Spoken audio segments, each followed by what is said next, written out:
घासायचे आहेत आणि डोळे बंद असताना ते फिरवायचे. शेवटपर्यंत आपण अशाच अवस्थेमध्ये असणार आहात. या दोघही विद्यार्थिनी आणि मान्यवर जे तुमच्या पुढे आज मनोगताद्वारे मांडतील ते आपण शांतपणे ऐकायचे.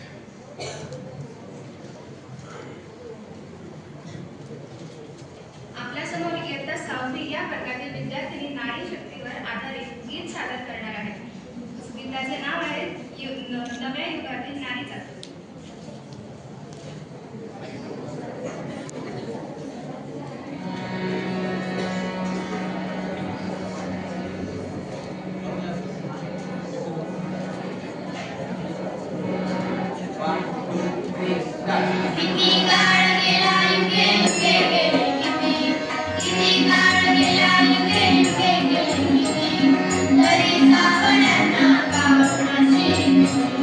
तरी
प्रतिमा पूजन व दीप प्रज्वलन करावे.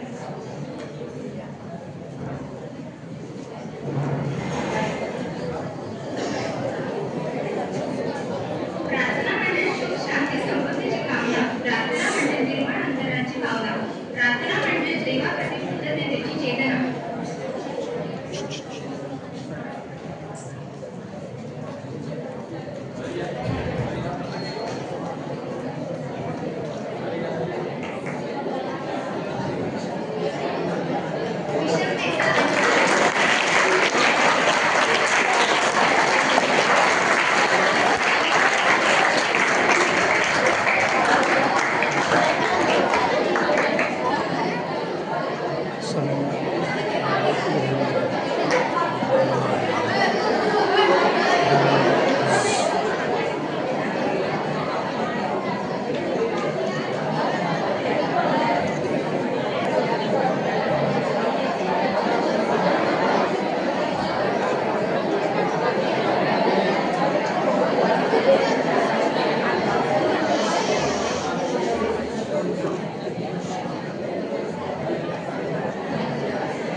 आज 8 मार्च जागतिक महिला दिन. या निमित्ताने मंचावर उपस्थित आजच्या प्रमुख वक्त्या, आपल्या प्रमुख पाहुण्या आदरणीय अपूर्वाताई पाटील, सोबतच संस्थेचे सहसचिव डॉक्टर विनीत हरदाळकर, त्यांच्यासोबत अपूर्वाताई पाटील यांच्यासोबत आलेले नरेश पाटील, ते त्यांचे मिस्टर आहेत. मी खरोखर आपल्या ज्युनियर कॉलेजच्या प्रिन्सिपल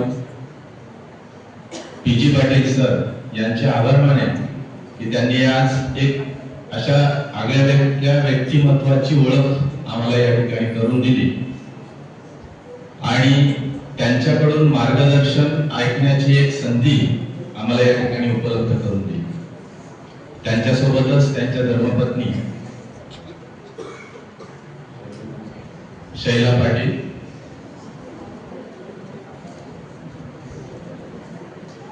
उपस्थित सर्व सहकारी शिक्षक बंधू भगिनी, आज महिला दिनानिमित्त मी सर्व महिलांना मनापासून शुभेच्छा देतो. असं म्हटलं जातं की अशक्य ते शक्य करून दाखवणं हे खरोखर स्त्रियांना मिळालेली एक महत्वाची देणगी आहे आणि याचा उपयोग योग्य ठिकाणी करणं हे कोणत्याही स्त्रीला शिकवावे लागत नाही. मग ती निरक्षर असेल, अडाणी असेल, तरी तिला ते शिकवावं लागत नाही. उपजतच अशा प्रकारची एक देणगी मिळालेली असते आणि या ज्ञानामुळे स्त्री समृद्ध होते सबला होते हे आपल्याला सर्वांना मान्य करावं लागेल. याचा आणि या देणगीचा वापर करून काही स्त्रियांनी समाजाचा, देशाचा उद्धार केलेला आहे. सौंदर्य हे स्त्रीचं सामर्थ्य नाही आणि कर्तृत्व ही केवळ पुरुषांची मक्तेदारी नाही असं सिद्ध केलेलं आहे महिलांनी. आणि अशाच एका तेजस्विनी आणि कर्तृत्ववान स्त्री की ज्या आपल्या समोर या ठिकाणी उपस्थित आहेत, सौ अपूर्वाताई पाटील या इस्रो मध्ये सध्या कार्यरत आहेत. खरोखर आज महिला दिनानिमित्त आम्हाला त्यांचा सहवास या ठिकाणी लाभला ही अतिशय आनंदाची गोष्ट आहे. गेल्या काही महिन्यांपूर्वी आमच्या विद्यालयाची एक विद्यार्थिनी स्वरा हरदळकर ही इस्रोला जाऊन आली. त्या ठिकाणचं तिने जे काही आम्हाला सगळं मनोगत व्यक्त केलं ते पाहून असं वाटत होतं की ऐकूनही असं वाटत होतं की आम्ही तिथे प्रत्यक्ष आहोत. तर असे एक कर्तृत्ववान व्यक्तिमत्व आपल्या समोर आज आहे. आदरणीय अपूर्वाताई पाटील ह्या सिनियर सायंटिस्ट म्हणून इस्रो मध्ये सध्या काम करत आहेत. त्यांचं शिक्षण गर्ल्स कॉलेज अहमदाबाद मधून त्या ठिकाणी त्यांनी शिक्षण घेतलेलं आहे. त्यांची इस्रो सेंटर अहमदाबाद या ठिकाणी 1991 मध्ये त्यांचं टेक्निकल असिस्टंट म्हणून त्यांनी नोकरीला सुरुवात केली आणि त्यानंतर क्लास 1 गॅझेटेड ऑफिसर म्हणून या पदावर त्यांना बढती मिळाली आणि आज ते सिनियर सायंटिस्ट त्या ठिकाणी आहेत. मग त्यांचं प्रमुख कार्य त्या ठिकाणी काय आहे इस्रो मध्ये, तर development and testing activities mainly for communication and navigation satellite. म्हणजे आपल्याला सगळ्यांना माहिती आहे की भारताचे जेवढे काही सॅटेलाइट्स या ठिकाणी काम करतात ते वेगवेगळ्या क्षेत्रासाठी, वेगवेगळ्या कामासाठी त्या ठिकाणी काम करतात आणि म्हणून अशा प्रकारचं डेव्हलपमेंट आणि टेस्टिंगचं काम त्यांच्याकडे आहे. उपग्रहांचा विकास आणि संशोधन तपासणी हा त्यांचा महत्त्वाचा विषय आहे.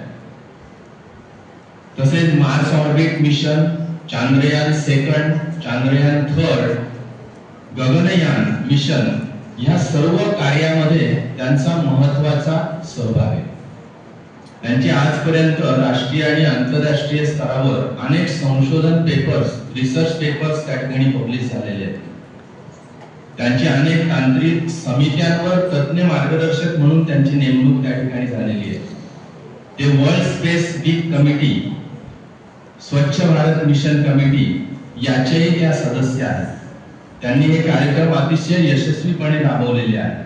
ते सेवाभावी संस्था, हेल्पलाईन एज्युकेशन या ठिकाणी ते काम करतात आणि सध्या सिनियर सायंटिस्ट ते इस्रो मध्ये आहेत. तुम्हाला इस्रोचं माहिती असेल की त्या ठिकाणी जे काम करणारे जे शास्त्रज्ञ आहेत ते मॅक्झिमम म्हणण्यापेक्षा सगळेच जवळजवळ इंडियन्स आहेत. म्हणजे भारतामध्ये आपले टॅलेंट म्हणजे कमी नाहीये की इस्रो मध्ये काम करणं हे अतिशय म्हणजे आपल्या भारतातले लोक बाहेर जाऊन इतर देशांमध्ये, परदेशामध्ये जाऊन त्या ठिकाणी रिसर्चचं काम करतायत. पण आपल्या भारतामध्ये असे सायंटिस्ट या ठिकाणी आहेत. त्यांच्या सोबतच आलेले त्यांचे मिस्टर श्री नरेश पाटील हे डिप्लोमा इन इंडस्ट्रियल इलेक्ट्रॉनिक्स झालेले आहेत. म्हणजे त्यांचं वैशिष्ट्य मी सांगतो की त्या जवळजवळ 3 कंपन्यांचे मालक आहेत. म्हणजे ते इंडस्ट्रियलिस्ट आहेत. म्हणजे आज खरोखर योग चांगला आहे की दोघंही चांगल्या व्यक्तिमत्वांची ओळख आम्हाला या ठिकाणी विजी पाटलांनी करून दिली. मी तर त्यांना असं म्हणेल की तुम्ही जेव्हा जेव्हा चोपड्यात याल त्यावेळेस आमच्या विद्यार्थ्यांना मार्गदर्शन करायला या ठिकाणी निश्चित या. कारण आज काय माहिती का, नोकरी मिळवण्यापेक्षा, नीट ऐकून घ्या मी काय म्हणतोय, नोकरी मिळवण्यापेक्षा नोकरी देणारे व्हायला पाहिजे असं माझं मत. म्हणजे तुम्ही एकदा का इंडस्ट्रियलिस्ट झाले की तुम्ही नोकरी देऊ शकाल लोकांना. नोकरी मागणं सोपं आहे, नोकरीला लावणं किंवा आपण लोकांना नोकऱ्या देणं हे सगळ्यात महत्वाचं. म्हणून त्याच्यासाठी आपण चॅलेंज स्वीकारलं पाहिजे. असं चॅलेंज सरांनी स्वीकारलं आणि आज त्यांच्याकडे 3 कंपन्या आहेत. 6 वर्ष त्यांनी आधी कंपनीमध्ये जॉब केला आणि त्याच्यानंतर 1992 ला त्यांनी स्वतःची कंपनी सुरू केली आणि आता मात्र ही कंपनी परदेशामध्ये स्पीडअप घेते आहे. श्रीलंका, केनिया, झांबिया, नंतर इजिप्त या अनेक अशा परदेशांमध्ये या कंपनीचं काम आता सध्या चाललेलं आहे. म्हणजे एक चांगले दोघं व्यक्तिमत्व आपल्याला या ठिकाणी लाभलेले आहेत. आपल्या सोबत या ठिकाणी पीजी पाटलांच्या अर्धांगिनी त्या पण आहेत, त्या पण वरडी या ठिकाणी प्राथमिक शाळेत मुख्याध्यापिका आहेत.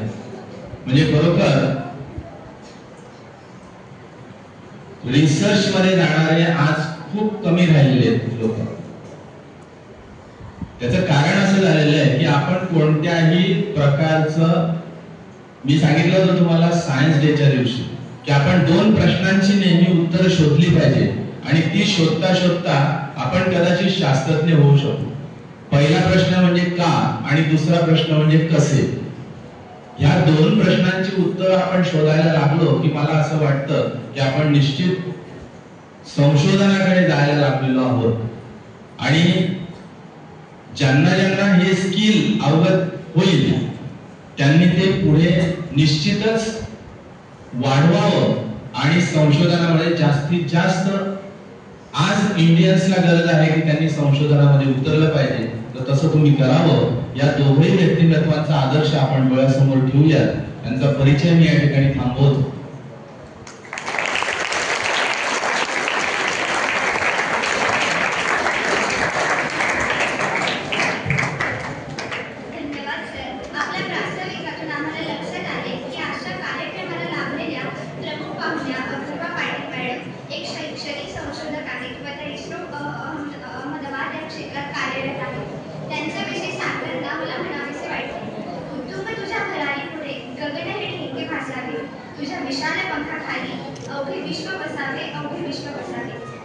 आपल्याकडे आलेल्या पाहुण्यांचे स्वागत करणे ही तर आपली संस्कृती आहे.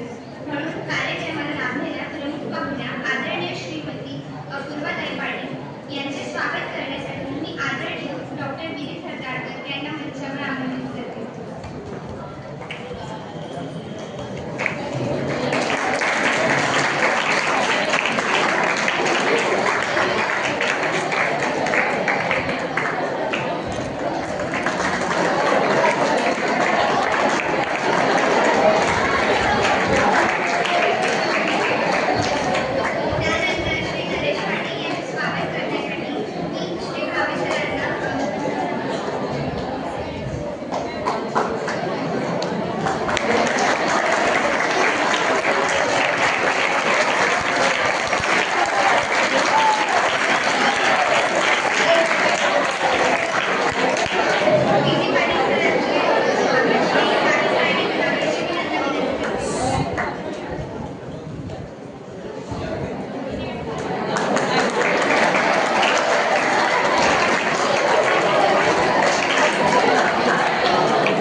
नूतन चौधरी यांचे स्वागत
शिक्षक बंधू आणि माझ्या शिक्षिका माता भगिनी, जमलेले मित्र मैत्रिणी, सर्वांना महिला दिनाच्या खूप खूप शुभेच्छा.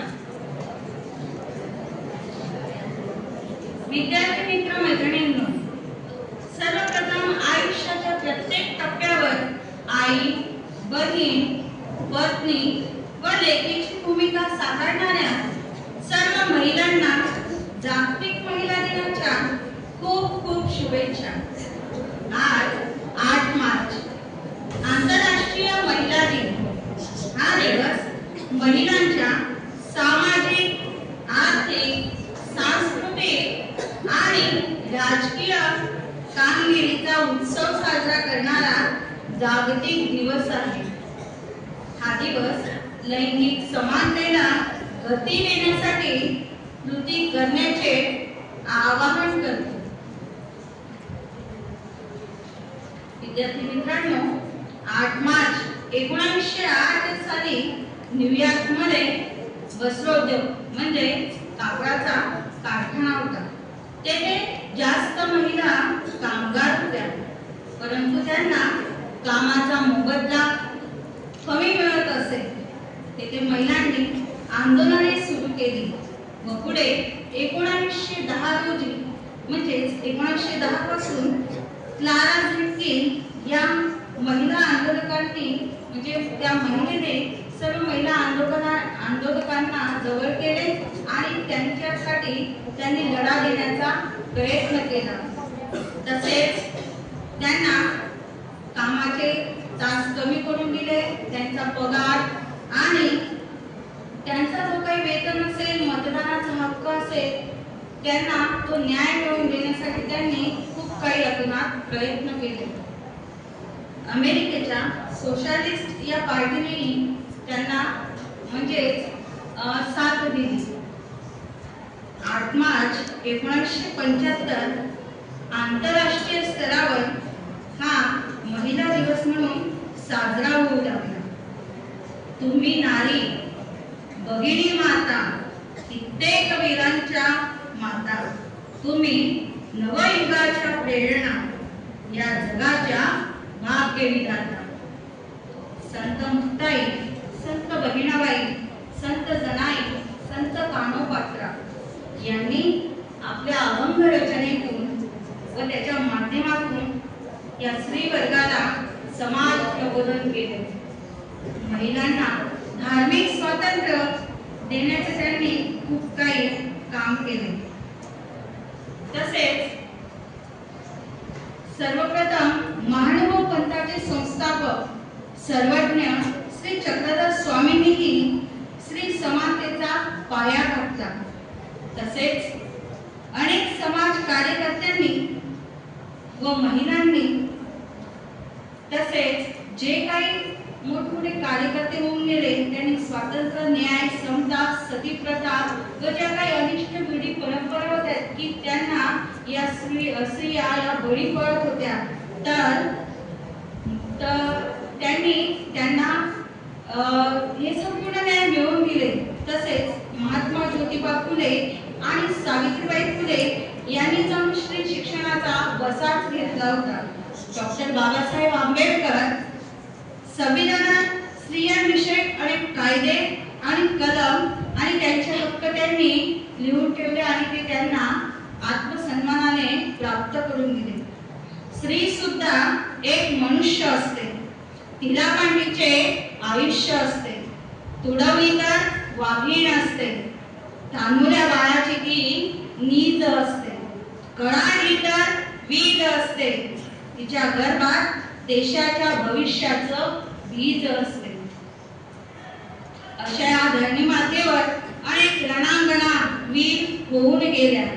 सावित्रीबाई फुले, महाराणी ताराबाई, माता जिजाऊ आणि राणी लक्ष्मीबाई, अहिल्याबाई होळकर आजच्या नव्या युगातही अशा असंख्य स्त्रिया आपल्या कर्तृत्वाच्या कार्याचा वसा घेऊन पुढे जात आहेत.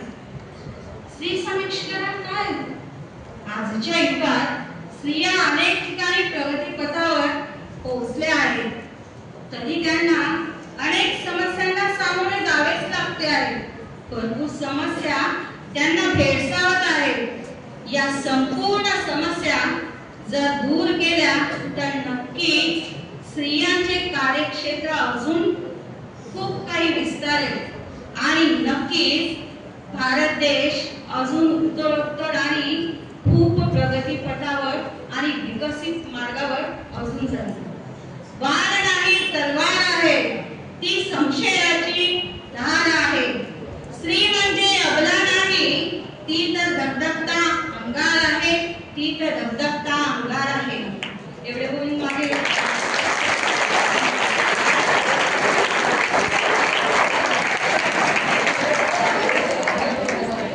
यानंतर आपल्या शाळेची इयत्ता 8वी शिवनेरी मधील विद्यार्थिनी आदिती धनराज बडगे हिला मी आपले मनोगत व्यक्त करण्यास बोलवले।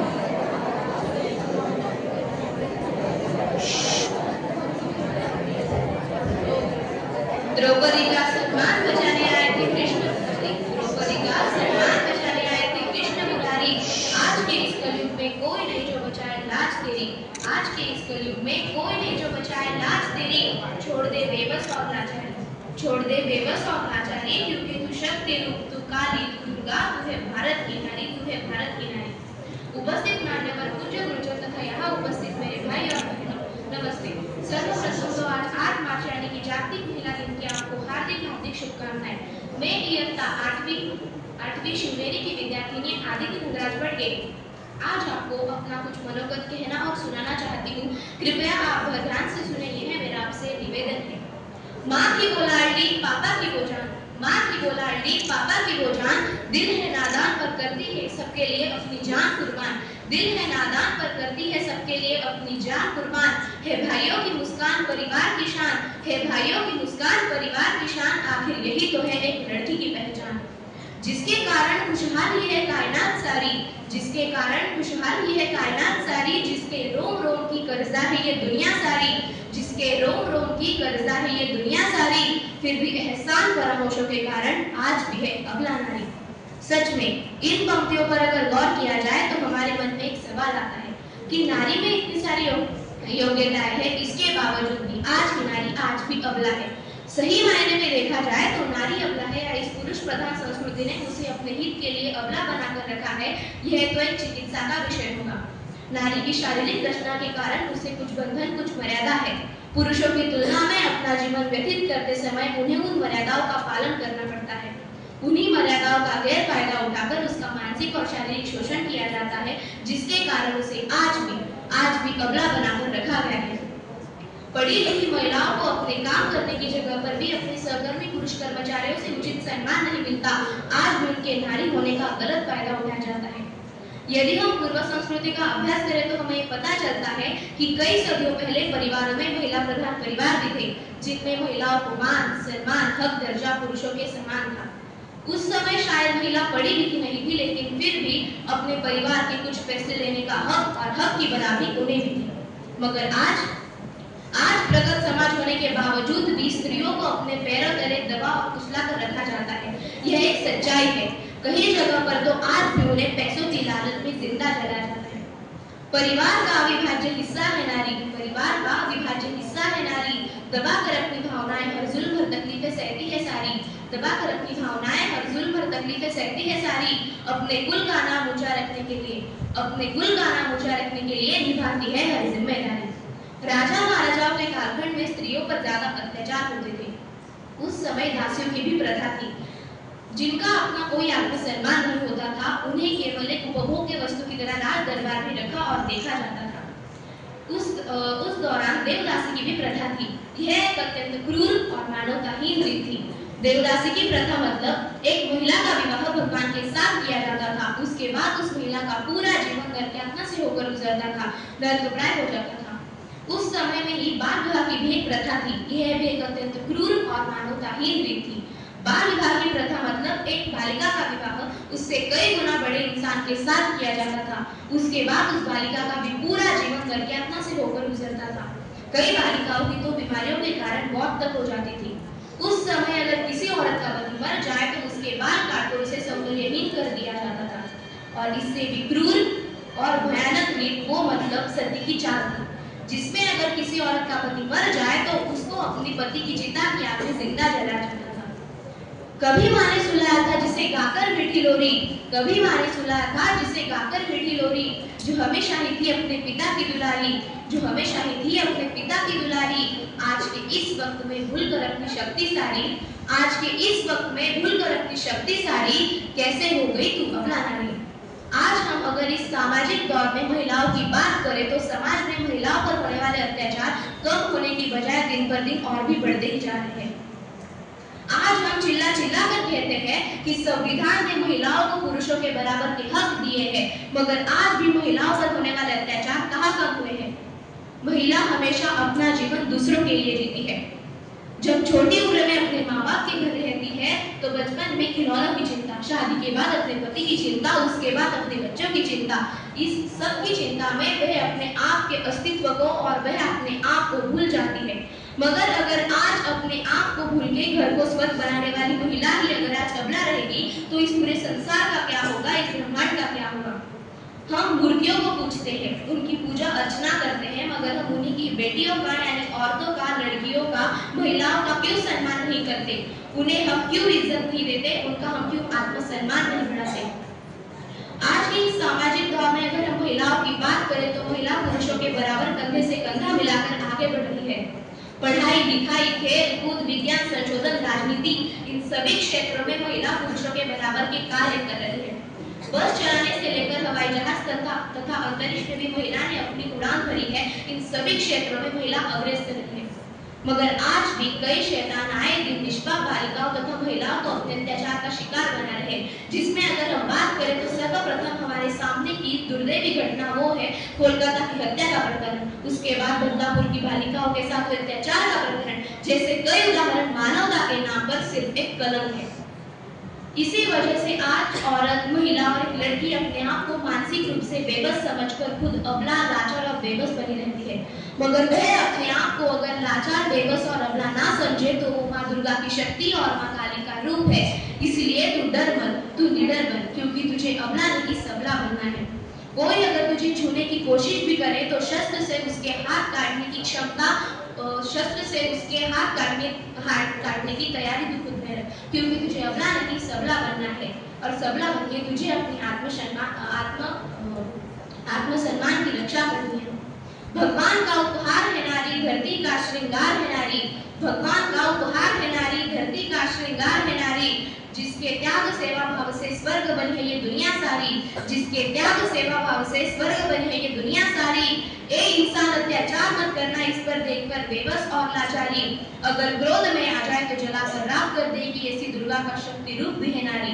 आखिर में जाते जाते बस आपसे यही कहना चाहती हूँ, नारी का अस्तित्व जो सबसे शक्तिशाली है, नारी का अस्तित्व जो सबसे शक्तिशाली है, जमीन पर रहकर भी जो आसमान को भारी है, जमीन पर रहकर भी जो आसमान को भारी है, जिसके होने से चलती है ये दुनिया सारी, खुद ईश्वर भी उसके आभारी है।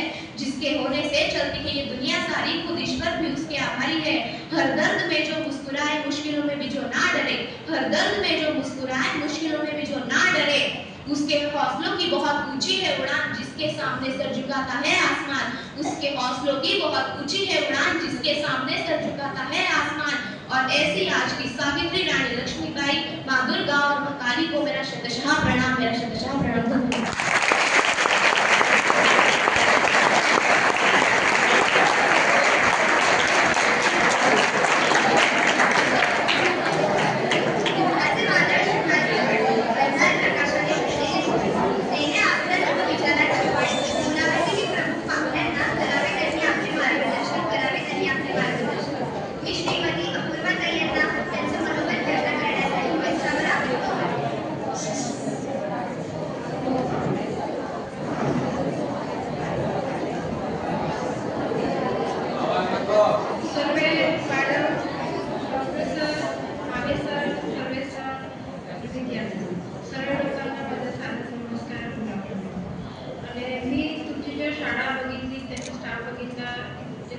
धन्यवाद। मला असं वाटतं की मला परत स्टुडंट बनून जायचं, इतकी मला इच्छा होती सरांना बघून. इतकी मस्त शाळा आहे तुमची, छान आहे, सफाई पण आहे. आता माझ्या आजच्या वक्तव्य मी हिंदी माध्यमामध्ये करतो, कम्फर्टेबल आहे सगळ्यांना, कारण की मी जास्त इस्रोवर सांगणार आहे म्हणून. ओके, अभी मैं महिला दिन की सबको, सभी महिला और सभी लोगों को शुभकामनाएं देती हूँ। और महिला दिवस इसके लिए मैं ज़्यादा नहीं बोलूँगी क्योंकि काफ़ी लोग बोल चुके हैं, आप सबको भी पता चल गया कि क्यों सेलिब्रेट करते, क्या करना चाहिए। मैं दो ही चीज़ बताती हूँ कि महिला है तो अपने आप को कमजोर समझे, तभी दूसरा कोई सामने वाला उसको कमजोर समझ सकता है। बाकी अपने आप को खुद को कमजोर नहीं समझना है, एम्पावर करना है, अपना नॉलेज बढ़ाना है, ताकत बढ़ानी है, फिजिकल मेंटल सब चीज़, एजुकेशन भी अच्छा लेना है। और महिला के पास जो ताकत है वो कोई भी पुरुष है जो कभी भी नहीं अचीव कर सकता, वो है कि दूसरे वर्ग को जन्म देना। बराबर, अगर महिला नहीं होती तो जीव सृष्टि नहीं होती, कोई दूसरा जीव आता ही नहीं तो जीव सृष्टि कर सकती। दूसरा हमको एक करना है, जब महिला छोटी होती है तो पापा का घर होता है, बड़ी होती है हस्बैंड का घर, बाद में बेटे का। महिला को ऐसा करना है कि मेरा घर भी हो, मतलब हमें किसी से झगड़ा नहीं करना है, तो अपनी आइडेंटिटी ऐसी करनी है कि चलो मेरा घर है, कोई उसके नाम से जाने कि इसका घर, समझे, उस तरह से भी हमको वो करना है। तो मतलब ये तो धीरे धीरे होगा, अभी काफ़ी प्रोग्रेस हुआ है महिला के लिए भी, जैसे प्रधानमंत्री जी ने भी काफ़ी काम किया है और काफ़ी लोग काम करते हैं। जैसे एजुकेशन आता है, एजुकेटेड फैमिली में महिला मतलब लड़का लड़की को एक बराबर मानते, एक सेम एजुकेशन देते हैं, उसके लिए भी पैसे खर्च करते हैं, तो अभी वो अच्छा है। अभी बात रही इसरो की, तो इसरो मतलब इंडियन स्पेस रिसर्च ऑर्गेनाइजेशन, तो मोस्ट ऑफ लोगों जो है आप सब लोगों को पता होगा कि इसरो क्या है, पता है ना सब लोगों को। और किसी ने वहाँ विजिट किया है इसरो में? कभी कोई आया है? और जो लॉन्च होता है सैटेलाइट को देखा है किसी ने? मतलब एक्चुअली टीवी पे, दूरदर्शन पे। तो चंद्रयान 3 सॉफ्ट लैंडिंग देखा था किसी ने? चंद्रयान 3 आपको कैसे लगा?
तो उसमें कोई वायर तो नहीं लगा है, तो फिर हम कुछ बोलते हैं वो इलेक्ट्रोमैग्नेटिक वेव में कन्वर्ट होता है मोबाइल के अंदर, बराबर। तो उसको वेव जाती कहाँ कैसे, जैसे आप यहाँ से बात करते हो, आपके जैसे अभी मैं यहाँ पे आई हूँ, मैं अहमदाबाद में किसी से बात करने जाती हूँ, मैं वहाँ रहती हूँ,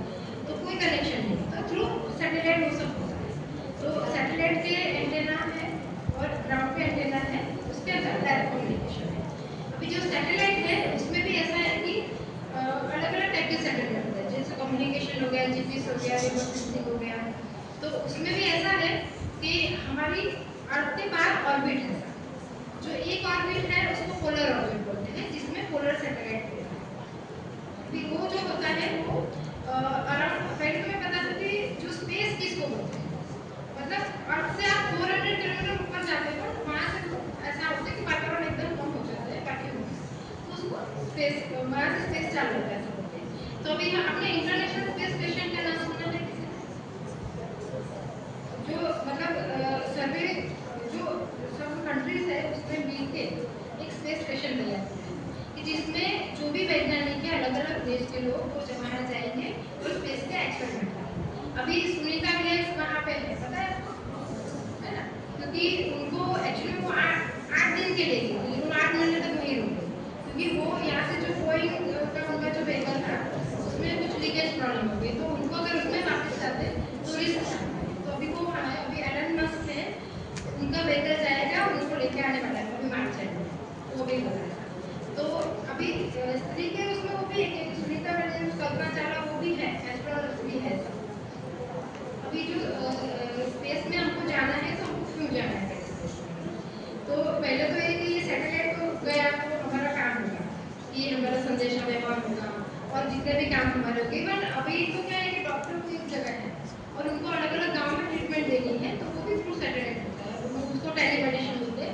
उसके लिए भी हमारा जो पूरा नेटवर्क है इसरो का वो करते हैं। एजुकेशन भी हम टेली एजुकेशन भी देते हैं, तो वो काफ़ी इवन बैंकिंग, इंटरनेट बैंकिंग आप लोग करते हो, सब भी सैटेलाइट के थ्रू। अभी जो पोलर सैटेलाइट है वो बेसिकली वेदर, तापमान, तो फिर खेती का जो सामान है उसके लिए, उसकी जमीन का प्रकार, फिर मिनरल्स हमारे क्या क्या है वो सब बताता है।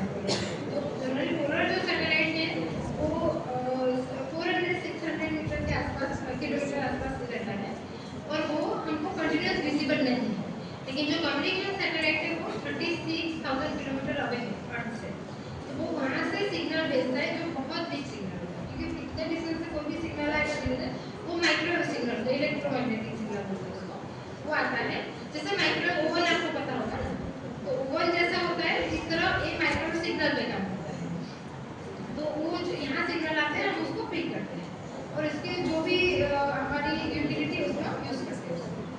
अभी जो कम्युनिकेशन सैटेलाइट का मेन एडवांटेज क्या है कि वो इतना हाइट पे है, उसका सिग्नल डिले आता है और कम सिग्नल आता है, लेकिन वो हमें कंटिन्यूस विजिबल है, क्योंकि हम किसी से बात कर रहे थे बराबर, अभी सैटेलाइट के थ्रू बात हो रही है, तो हम बात कर रहे हैं, थोड़ी देर में सैटेलाइट यहाँ से कहीं दूर है तो हमारी बात अटक जाएगी, तो हमको वो कंटिन्यूस चाहिए। तो हमने पहले से ये जो सभी फिजिक्स साइंटिस्ट सब लोगों ने डिसाइड किया है कि कौन से डिस्टेंस से सैटेलाइट को रखना है, कौन से एंगल से रखना है और कौन से, मतलब इसीलिए हमारा इंडिया का कवरेज है और कौन सी स्पीड से वो घूमे, कौन सी हाइट पे रखना है, वो सब ऑल राइट डिसाइडेड है। इवन आपको आप सबको फ्रीक्वेंसी कहीं पढ़ने में आती है, फ्रीक्वेंसी, तो फ्रीक्वेंसी प्लान भी वर्ल्ड वाइड डिसाइड है कि जैसे हमको मोबाइल के लिए यही फ्रीक्वेंसी चाहिए, मोबाइल के लिए ये फ्रीक्वेंसी चाहिए, मिलिट्री के लिए ये फ्रीक्वेंसी चाहिए, ऐसा डिसाइड है। तो कोई अपनी मर्जी से उसमें वो काम नहीं कर सकता, तो इस तरह सब डिसाइड है। अभी हमारी जो बेसिक मेरा जो ऑफिस में काम है कि हम जो पेलोड का बनाते हैं, पेलोड किसको बोलते हैं कि जो उपग्रह में जो सबसिस्टम भेजते हैं उसमें छोटा छोटा पोर्शन उसको पेलोड बोलते हैं, वो एक के लिए काम करें, दूसरे के, उसमें फिल्टर भी आता है, एम्पलीफायर भी आता है और डीमोडुलेटर, जैसे डिजिटल भी सिग्नल आते हैं। आप लोग डिजिटल भी पढ़े हो थोड़ा सा या भी नहीं आता है कुछ, नहीं ना? हाँ, तो डिजिटल सिग्नल प्रोसेसिंग भी होता है, सभी कुछ उसमें होता है और उसके टेस्टिंग भी इम्पोर्टेंट है। अभी आप नॉर्मल टीवी कंप्यूटर यहाँ बनता है, फ्रिज बनता है, उसका टेस्टिंग करते हैं और हम जो टेस्टिंग सैटेलाइट का करते हैं उसमें मेन अंतर क्या है आपको पता है? जैसे वो कोई अंदाज लगा सकता है कि नॉर्मल यहाँ जो चीज़ें बनती है और जो स्पेस में जाती है उसमें क्या अंतर हो सकता है टेस्टिंग में, उसको क्या चाहिए, क्या टेस्ट करना चाहिए उसमें, वहाँ क्या होता है स्पेस में, वैक्यूम। तो हमको जो भी, एक तो सबसे पहले हमारा क्रिटिकलिटी क्या है कि सभी चीज़ में perfection, electronic side, mechanical side, कोई भी साइड, ड्राइंग है जो भी, और थर्मल टेस्टिंग और वैक्यूम एनवायरनमेंट क्रिएट करना है। फिर दूसरा कि यहाँ जैसे मैंने फ्रिज करना, फ्रिज कभी बिगड़ गया तो मैं मैकेनिक को बोलाऊंगी वो 1-2 दिन में रिपेयर कर देगा। एक बार सैटेलाइट में जो सामान गया तो रिपेयरेबल ही नहीं,